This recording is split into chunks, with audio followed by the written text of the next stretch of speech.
বন্ধুরা গতকাল নীল পুজোর দিন আমি চলে গিয়েছিলাম একটি গ্রামীণ মেলায়। নমস্কার বন্ধুরা, সবাইকে আমার ইউটিউব চ্যানেলে স্বাগত। বন্ধুরা আমি গতকাল রাতে চলে গিয়েছিলাম একটি গ্রামীণ মেলায়। চলে গিয়েছিলাম আমি সিদারকাঠিতে একটি বন্ধুর সঙ্গে।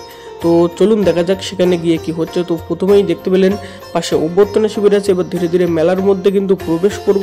মেলায় দেখতে পাচ্ছেন নীল পুজোর দিনে অর্থাৎ চড়কের আগের দিনেই কিন্তু প্রচুর জনসমাগম হয়েছে। আর দেখতে পাচ্ছেন এখানে বাঁশ দিয়ে যেটা তৈরি করা হয়েছে এটাকে আমাদের স্থানীয় ভাষায় তাড়া বলা হয়।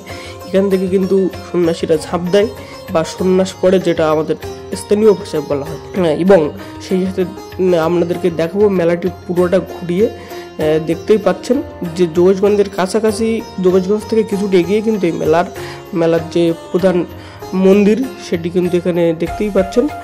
মন্দিরটা চারিদিকে সাজানো হয়েছে এবং চারিদিকে পর্যাপ্ত পরিমাণে আলোর ব্যবস্থা করা হয়েছে এই মন্দিরের মধ্যে বা মেলার মধ্যে। এবং যদি আমরা আরও একটু এই দিকে যাই গেলে দেখতে পাবো যে এখানে যে চড়কের দিনে একটা চাষপালা করা হয়, অর্থাৎ যে যারা শিব দুর্গা সাজেন তাদের দিয়ে একটা অভিনয় করানো হয়। এবং সেই সাথে দেখতে পাচ্ছেন মেলার বিভিন্ন যে দোকান, মেলায় কিন্তু বেশ যথেষ্ট পরিমাণে দোকানের উপস্থিতি চোখে পড়ছে। এবং দোকানে যখন আমরা মেলায় প্রবেশ করি 1:30টার দিকে, 1:30টার সময় কিন্তু মেলাতে যথেষ্ট জনসমাগম ছিল, যদিও রাত হওয়ার পরে ধীরে ধীরে কমে যাচ্ছিল দোকানের দিকে। এরপরে আপনাদেরকে দেখাবো যে নীলবাতি দেওয়া হয়েছিল নীল পুজোর জন্য। দেখতে পাচ্ছেন যে অনেকগুলো নীলবাতি কিন্তু এখানে দেওয়া হয়েছে। তারপরে কিন্তু সময় হয়ে যাবার কারণে বাড়িতে চলে যাচ্ছিলাম। আর দেখতে পাচ্ছেন রাস্তায় প্রচুর পরিমাণে বাইক এখনও কিন্তু মেলাতে লোক যাচ্ছিল। তো যাই হোক, আমার ভিডিও আজ এখানেই শেষ করতে হচ্ছে।